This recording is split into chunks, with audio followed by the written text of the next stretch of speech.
A mí demuestra un poco el compromiso personal de Ken Wilber, que el proceso de revisión, pues ya sabéis, ¿no? Blind review y peers y dos revisiones anónimas y tal, y una vez pasadas todas las revisiones, el proceso de las dos revisiones anónimas, te decían, bueno, pues tu artículo ha pasado estas revisiones, ahora tienes que pasar el último filtro, te dicen. Y eso, pues tenías que concertar, darnos tu disponibilidad para una llamada telefónica que vas a hablar con Ken Wilber. Digo, pues macho, es como, yo lo comparo como si escribes un artículo de biología y te llama Darwin, o uno de física y te llama Einstein, ¿no? O sea, era esa última revisión que ya se daba el artículo, yo entiendo el artículo ya sea por publicado, pero la última revisión es con Ken y de verdad me pasé una hora hablando con Ken Wilber. O sea, se lee el artículo en profundidad, muchos comentarios a nivel teórico sobre todo y a nivel tal, ¿no? Pero había un compromiso ahí por su parte de que esto saliera bien, ¿no? Y esto no existe en ninguna revista académica del mundo, ¿no? Con el editor en jefe, una última llamada telefónica para darle los últimos retoquillos al artículo y tal, que luego no te dice nada de cambia esto ni cambia lo otro, sino simplemente es vamos a comentarlo y futuras posibilidades que ves, y te hace comentarios además muy buenos y tal, ¿no? Con lo cual a mí me ha impresionado bastante. Y esta revista está ahora en barbecho. Dicen que para el 2019 van a volver a sacarla, que bueno, pues el editor es Björn Hagens, que es uno también de los grandes nombres de la teoría integral, y el editor en jefe era Ken Wilber. Y bueno, pues la JFK, la Universidad JFK, tenía un programa en teoría integral. Luego está Meridian University, que es una organización privada americana que sigue mucho la metodología integral. Luego están estos de Jorge Ferrer y tal. Claro, estos no son integrales, pero integrales Wilber, pero son integrales que siguen un poco la filosofía integral. Es decir, hay muchas universidades que tienen un poco ese enfoque integral ya incorporado. Entonces, bueno, pues está teniendo, digamos, su aplicación académica y su, digamos, pequeña penetración en el mundo académico en distintas disciplinas. Entonces, bueno, pues yo lo que hice, bueno, pues mi teoría de la D3D, de dirección tridimensional, es una aplicación de la teoría integral al mundo de la empresa, la aplicación pionera, ¿no? Porque había otras aplicaciones que eran pues centradas en liderazgo y que utilizaban a Qual para hacer un mapa de liderazgo, pero de lo que es management, el conjunto aplicado o utilizar teoría integral, la mía fue la primera.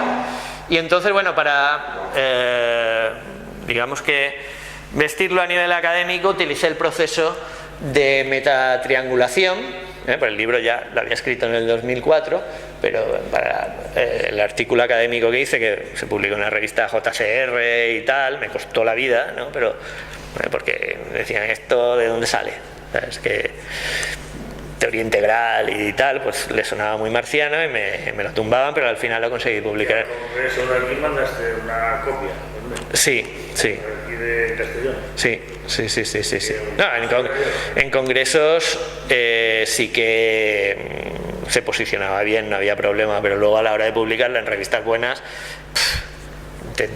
es complicado porque no es algo que le suene, ¿sabes? No es digamos, dentro del paradigma convencional, se sale, ¿no? Con lo cual, cualquier cosa que se salga, la reacción automática es tumbártelo, ¿no?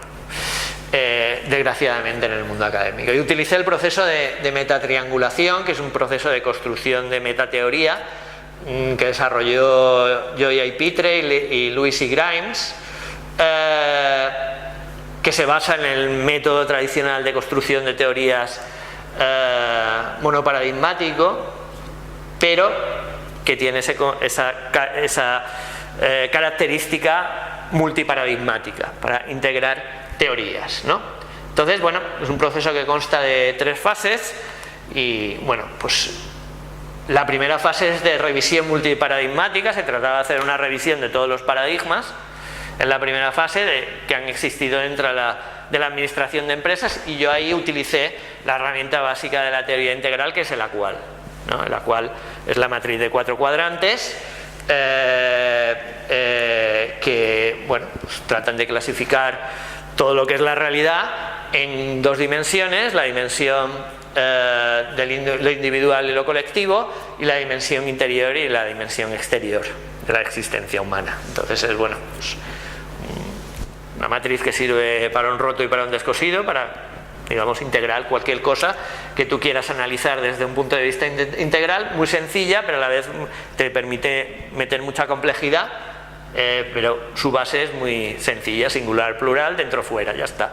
Es lo que, y entonces te da lugar a esas 4 dimensiones de análisis integral: el interior del individuo, lo que está pasando dentro de mi cabeza, mis necesidades, mis motivaciones, mis intenciones, etcétera; el exterior del individuo, es decir, lo que se puede ver de mí, mi apariencia, mi físico, mi conducta; y luego el colectivo, el interior del colectivo, que es la dimensión cultural, y el exterior del colectivo, que es la dimensión social. Entonces, aplicado a la dimensión de empresas, todas las teorías que han existido en la dirección de empresas, pues en el campo de la administración de empresas, la teoría de la organización, pues pueden meterse en alguna de estas cajitas, ¿no?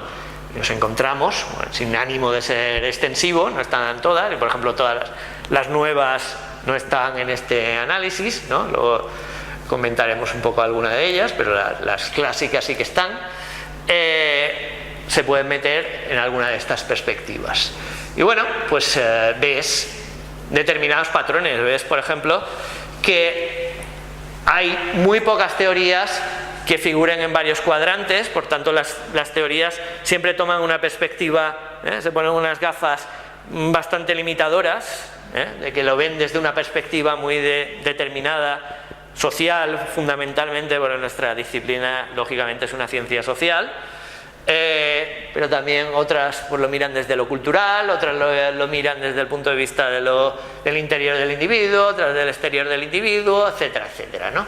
Pero lo que domina es la social, ¿no? Entonces vemos que hay pocas teorías que se muevan en varias casillas, teorías, por ejemplo, de la gestión de calidad, igual se mueven entre lo cultural y lo social. Las teorías de la escuela, por ejemplo, de Spirituality at Work, sí que se mueven en distintos cuadrantes. Muchas de estas teorías nuevas que estamos diciendo ya son más integrales, se integran todas las dimensiones. Si hablamos de organizaciones TIEL, estarían los 4 cuadrantes, el de 3D se mueve en los 4 cuadrantes. En cambio, yo que sé, holocracia es exclusivamente social, etcétera, etcétera, ¿no? Entonces, bueno, pues hay pocas teorías que traten de tener una visión integral, y encontramos que al final, aunque no hay un paradigma dominante, sí que en nuestra disciplina hay un paradigma subyacente, que es la del cuadrante del exterior colectivo. Es decir, miramos a la realidad empresarial desde una perspectiva fundamentalmente de materialismo científico al final, ¿no? Con lo cual, pues bueno, estamos sesgando lo que es la realidad empresarial hacia ese punto de vista, y eso evidentemente tiene sus implicaciones de cómo tratas a las personas, de cómo a qué le das importancia, pues eso de la maximización del beneficio, pues viene de aquí. Si lo miráramos de otra perspectiva, pues le darían importancia a otra cosa, ¿no? Entonces, no, es lógico que le estemos dando importancia a unas cosas y que estemos marginando otras cosas, como decía, por ejemplo la ética, que sería el interior del colectivo, pues no aparece en el mapa, digamos, de las teorías convencionales de dirección de empresas, porque no está aquí, porque está aquí, ¿no? Entonces, claro, eso te dice a qué le das importancia y qué es lo que reprimes, marginas o simplemente no entra en tu ecuación, ¿no? Y si queremos una visión pues más completa, pues tenemos que tener una visión pues más omnicuadrante, ¿no? Entonces, si seguimos con el análisis, pues esos 4 cuadrantes los podemos, digamos que, hacer hasta más, convertir en 3 en realidad, porque toda la dimensión esta exterior, al final hablan de lo mismo, hablan de la visión objetiva del ser humano, o de las cosas, ¿vale? Por tanto, Wilber y otros autores dicen que pues, se puede fundir todo los cuadrantes de lo exterior, los cuadrantes de la derecha, en uno solo y funcionar con 3 dimensiones que dan lugar a lo que se habla de las Big Three, de las 3 grandes dimensiones de la existencia y del conocimiento humano, ¿vale? Y entonces esas Big Three tienen muchas maneras, o se han llamado a lo largo de la historia de la humanidad de muchas maneras en función de distintas teorías. Ayer hablé de alguna de las maneras, praxis, ethis, poiesis. Kant le llamaba crítica de razón pura, razón práctica, o la Santísima Trinidad, o lo que sea. Al final son esas 3 grandes dimensiones de la existencia humana. Y, por tanto, ¿verdad? ¿Bondad? esas son 4, pero en realidad son verdad, bondad, belleza, y luego la 4ª dimensión, que es la integradora, que es la unidad. Esas son las de Aristóteles, ¿vale? Entonces, son 3 dimensiones o 4, pero la 4ª dimensión siempre es una dimensión integradora, es la dimensión integral, al final, ¿no? Entonces, yo tengo mapas, y Wilber también, de comparativos de muchas teorías que al final entran en estas 4 dimensiones. Y las 3 grandes, pues, se pueden llamar de muchas maneras. A mí la que me pareció más adecuada y más descriptiva para el mundo de la dirección de empresas era esta de ciencia, arte y ética, ¿eh? Hay otra de escultura, naturaleza, tal. ¿Qué ibas a decir tú? No, que hay un autor que ha añadido una 4ª, que soy yo. En la tesis que... ¿Cómo? Sí. Pongo ahí, ¿Cómo eran tus dimensiones? ¿Cómo son tus dimensiones? mis dimensiones son arte, ciencia, ética. Bueno, como odio la ética y no puedo con ella, pues me gusta cultura, no sé. Y luego te quejas de Kaufman, macho. Y odias la ética. La odio, no puedo. Creo que es el invento humano, no sé, para engañarnos, pero es rápido. Venga. Y la de ahí es la organización. La organización. La organización, bueno, y ahora no sé por dónde. El ocultismo. La organización es ciencia. Yo ya te lo critiqué, eso es la tesis. Ya, pero ahí no te he podido dar la explicación. Pero tú me hablabas de Bailey, de la Blaski y tal, y... Vale. perdí un poco. Sí, claro. Me quitó los argumentos, ¿no? Pero por ahí no puedo seguir yo. Claro, pero hay una cosa que es muy obvia, ¿no? La era que va después de la económica, eso es la económica, es la granja, yo la era muy formativa. Y es la era que vemos en todos los que es la informática. Es la verde. Cacharros, todo lo que sea la tecnología. Y esotéricamente se dice, el rayo 6, que es el rayo de la moral, que es el rayo del idealismo abstracto, está cayendo, ahora después de 2000 años de vigencia, y está emergiendo de la organización. Dice, por lo tanto, toda la civilización futura se va a emerger desde el rayo 7, desde la organización. Vale. Por tanto, puntualmente, este rayo ahora va a ser, aunque es un rayo menor, va a funcionar como un rayo mayor. Va a tener tanta fuerza como todos los demás. Igual que antes lo tuvo el sexto, era el rayo de la moral, de la ilusión de luchar por algo, de la devoción hacia los líderes y todo eso que acaba de ahí. Entonces, yo creo que su importancia es tal es que merece considerarla en otra parte. Wilber no lo niega cuando mete ahí todo lo que es, lo que es organización, en fin, estructura. Bueno, yo ahora cuando hable de ciencia, sobre todo voy a hablar de estructura organizativa, ¿sabes? Sí, pero yo creo que la ciencia de la organización, lo que es el orden, y ahí pongo orden, caos, todo eso, va a ser radicalmente distinto a lo que es ciencia, no radical. Es una forma de entender las cosas distinta. O sea, lo exterior te obliga a estructurar algo, a crear una, no sé, y no es lo mismo cuando hablas del exterior a nivel individual.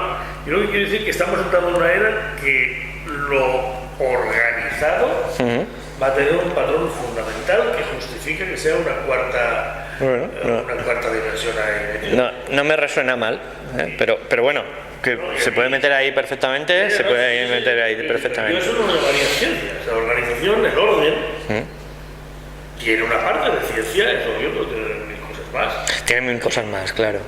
Pero bueno, al final siempre la estructura cual dice que aunque tú metas una cosa ahí en científico, por ejemplo, luego esa disciplina igual, yo que sé, meto ahí en ciencia, yo que sé, la contabilidad.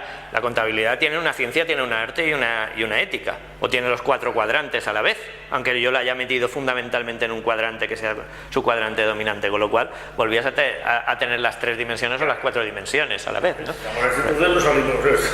Sí, no, pero lo puedes hacer, es que la ¿sabes? organización de algo es una entidad, digamos, tan diferenciada y o combinada como son los otros 3, yo diría, ¿no? Entonces yo creo que lo que es ciencia del orden, caos y todo lo que tenga que ver con eso y cómo se organiza y combina es algo muy distinto a la misma ciencia. Justifica por lo menos al mismo nivel la diferenciación. Y creo que va a ir por ahí. Yo creo que la ciencia, eso es lo que también me ha hecho predecir, que la ciencia de la organización va a ser la que va a arrasar. La organización y la psicología son las ciencias del futuro. Por cierto que... La psicología más individual y la organización es la ciencia de los economistas y de todo eso. Y bueno, una cosa que has dicho que por pensamiento lateral ha llegado a esto, yo creo que una cosa que tenemos que os tengo que comentar también en cuanto a trabajos relevantes y tal, desde la economía también hay economía integral también, por tanto, y hay aplicación del modelo de dinámica espiral a la economía, y es un modelo que se llama Memenomics. Y es un libro que está muy bien porque explica la evolución de la economía en la historia de la humanidad desde el punto de vista de las perspectivas de la dinámica espiral de Becky Cowan, ¿no? Con lo cual habla de la economía roja, de la economía azul, de la economía naranja, de la economía verde. Ha venido cuando hablabas de la economía verde o del tema este que comentabas, y la economía amarilla, etcétera, etcétera. Está bien el libro de Said Dalawami se llama, y os lo recomiendo que le echéis un vistazo a este libro también. Entonces, bueno, pues al final pues podemos acabar con estas 3 dimensiones, la ciencia, el arte y la ética, que nos daría las 3 dimensiones fundamentales de la dirección de empresas, y esto sería las Big Three, la matriz de 4 cuadrantes, integradas en la matriz de 4 cuadrantes, que es también lo que habla la otra manera de clasificarlo, que también es muy claro, de Wilber, es el I, el we y el it o el its, ¿no? Es decir, la perspectiva de primera persona, el I, el yo, la perspectiva de segunda persona, el nosotros, y la perspectiva de tercera persona, it o its, ¿no? Entonces,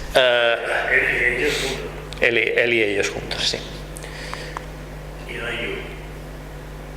Y no hay, bueno, el you es el I, el yo más el tú da lugar al nosotros, por tanto el you está ahí incorporado en el nosotros.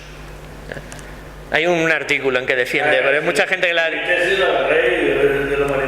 Sí.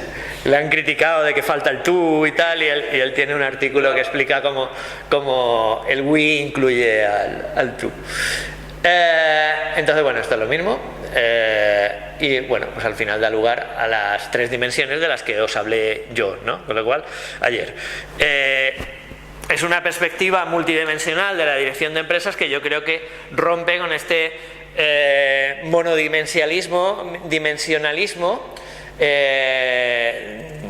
del paradigma tradicional, que yo creo que ha hecho mucho daño, ¿no? Porque excluye a la ética, y probablemente es lo que el tema de creatividad y tal se ha tratado siempre de añadir ahí, pero todo es muy subordinado a la dimensión tecnoeconómica de la empresa. Y entonces tener en cuenta estas 3 dimensiones te sitúa en el mismo nivel, pues todo lo fundamental de la existencia humana y de la administración de empresas, y te sube la ética, por ejemplo, al mismo nivel de lo demás, y se convierte en algo accesorio, en algo secundario, en algo que al final pues estás marginando en función de tu objetivo de consecución de los beneficios, con lo cual una empresa pues tiene tres dimensiones igualmente importantes, en que está preocupada por maximizar el valor desde el punto de vista tecnoeconómico y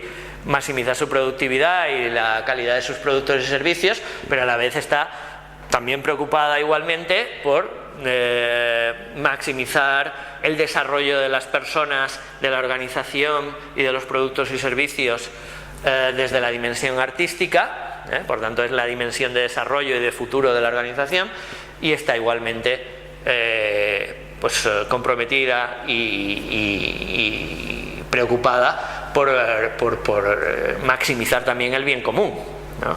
Por lo tanto, la empresa busca esa creación de valor, pero de una manera dimensional, ¿no? Multidimensional, valor económico, valor estético, emocional y de desarrollo, y valor moral también, ¿no? Entonces a mí me parece eso algo mucho más ontológica y epistemológicamente correcto que el modelo actual, ¿no?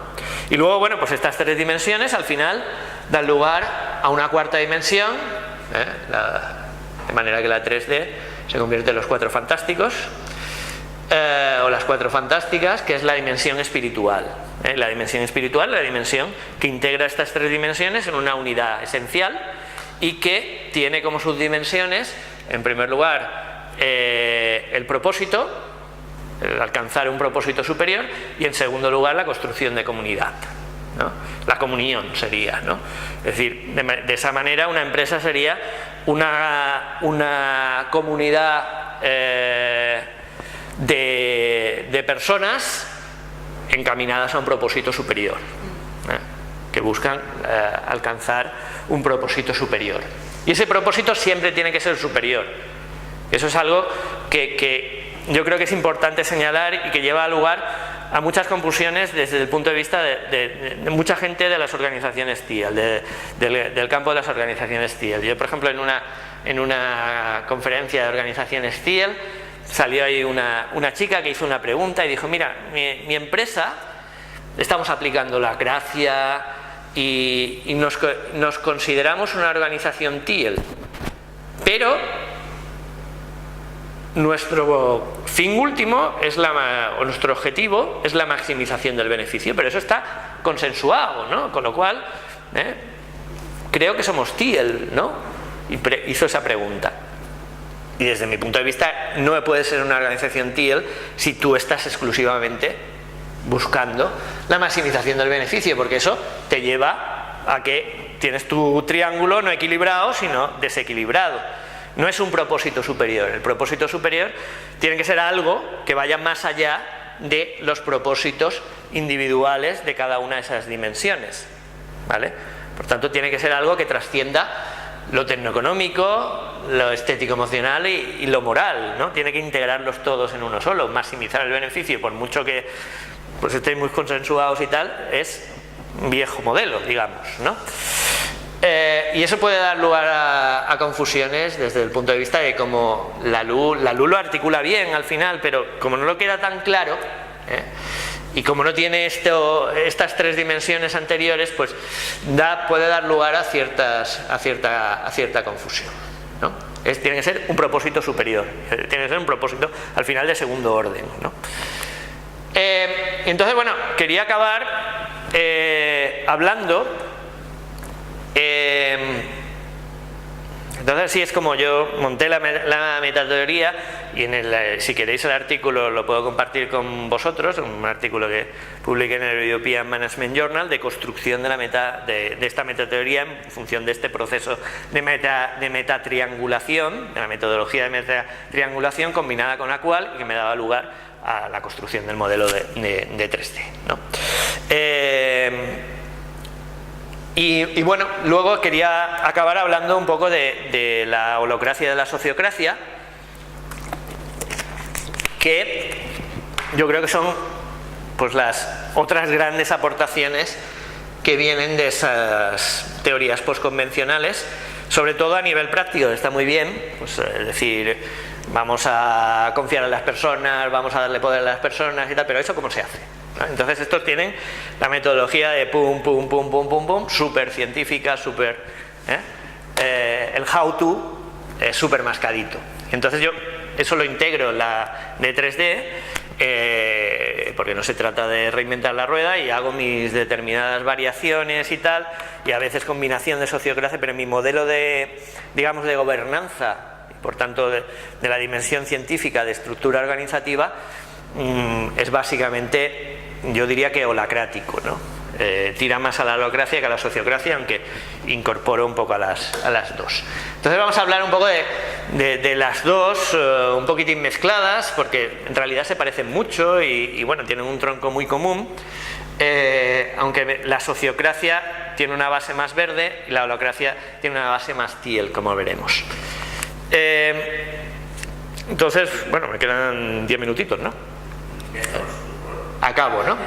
Entonces, todo esto básicamente es esa premisa de que rompe con la estructura jerárquica tradicional, tanto la holacracia como la sociocracia, que ha estado omnipresente en los otros niveles. Siempre había una jerarquía, o la de los ancianos, o la de la fuerza, o la de las normas, o la del logro, pero los verdes vienen y rompen con la jerarquía. Dicen, las jerarquías son malas.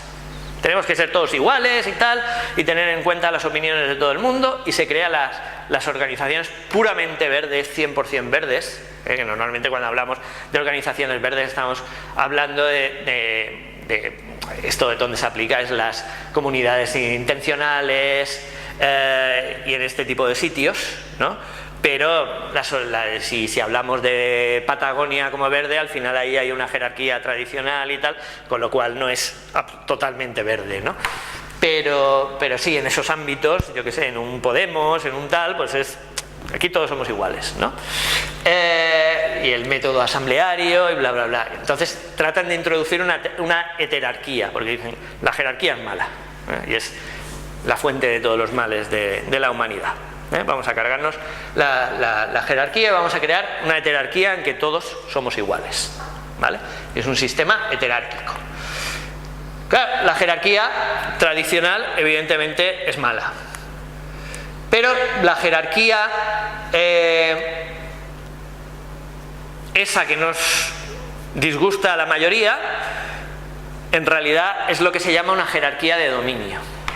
Una jerarquía de dominio significa una jerarquía en el que aquí hay que entender un poco de teoría lónica, y ahora no tengo mucho tiempo para explicar el concepto lónico, porque al final inclusividad, tanto la holacracia como mi teoría de 3D, porque eso está en teoría integral, parten del concepto de crear holarquías, ¿no? Una estructura holárquica. Un holón es una parte que a la vez es un todo. Por ejemplo, en el ser humano, creo que tengo aquí, tenemos, por ejemplo, pues que tú tienes átomos, moléculas, tienes células, y luego da lugar a un organismo, ¿no? Eso es una holarquía, en el que cada parte es un todo en sí mismo. Un átomo es un todo, una célula es un todo, pero forma parte de algo superior, pero tiene su autonomía y tiene y entonces, bueno, pues el problema de las jerarquías de dominio es cuando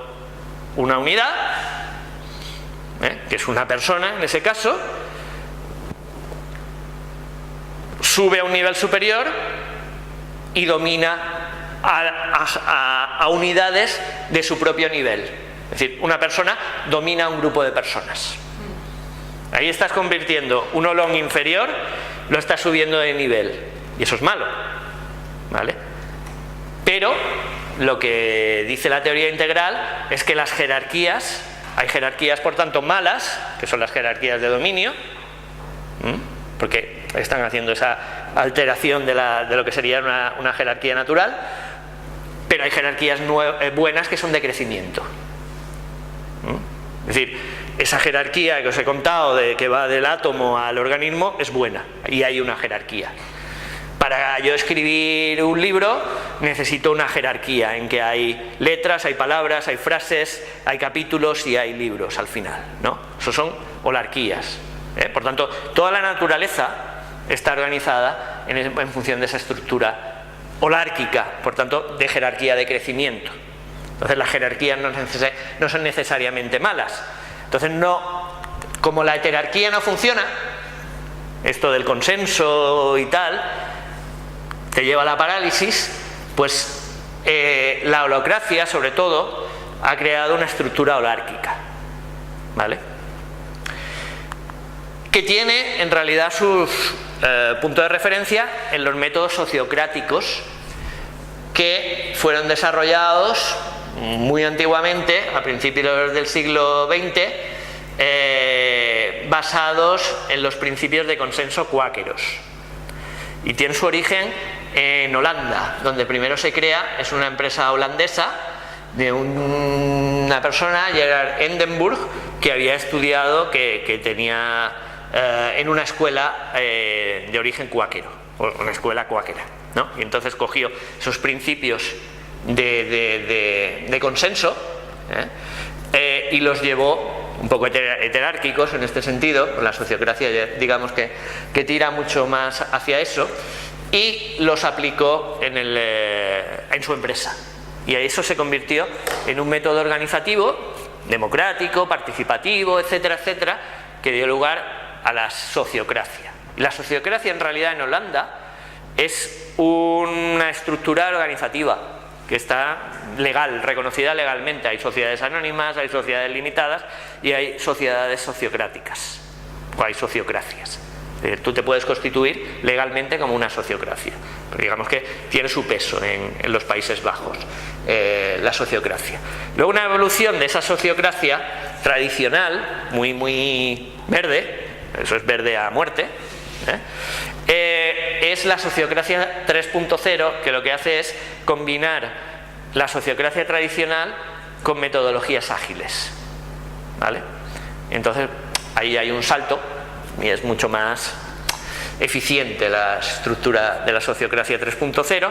Y luego, bueno, la siguiente evolución sería la de la holocracia, que ya sería, digamos, el nivel Thiel. La sociocracia, incluso la sociocracia 3.0, en gran medida, la podríamos definir como el gobierno de las personas, para las personas y por las personas. O sea, las personas ahí es sacrosanto. En cambio, la holocracia la definen como el gobierno de las personas para la organización y por el propósito, ¿vale? Con lo cual se empodera mucho a las personas y es en base a estructuras autoorganizadas, pero basándose en esos principios holárquicos, en el que un holón inferior no puede ir en contra de un holón superior.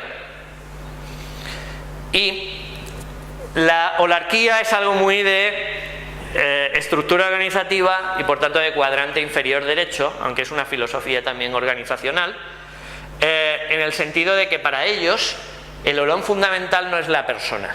Y a mí eso me parece, tengo también ahí mis problemas y estoy discutiendo muchísimo con Tom Thomison, que ya os conté, que es uno de los fundadores de la holocracia, en el sentido de que ellos al final están partiendo de la base, y estamos entrando ahí en algo que necesitaría mucha explicación y no tengo el tiempo, pero conciben la organización como un holón individual y yo lo concibo como un holón social. Y eso yo creo que a ellos les da cierto problema de ser un sistema demasiado mecanicista, pero yo creo que la gran aportación, sí que hacen una aportación muy buena, que es que el holón básico no es la persona, es el rol.